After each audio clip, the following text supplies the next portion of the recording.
To download PDFs of progress notes for specific goals or all of your students' goals, toggle to the Progress Monitoring tab on Playground IEP.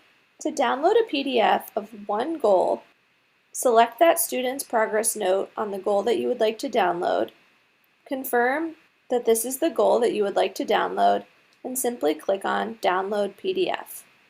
If you'd like to download all of your students' goals, select the Student tab, select the student that you would like to download the PDF for, and click on Download PDF. You may receive a pop-up that asks if you allow Playground IEP to download a PDF. When you click Allow, then your download will be complete and can be found in your Download section on your browser. And then you will have a PDF of all of your students' progress notes based on their goals.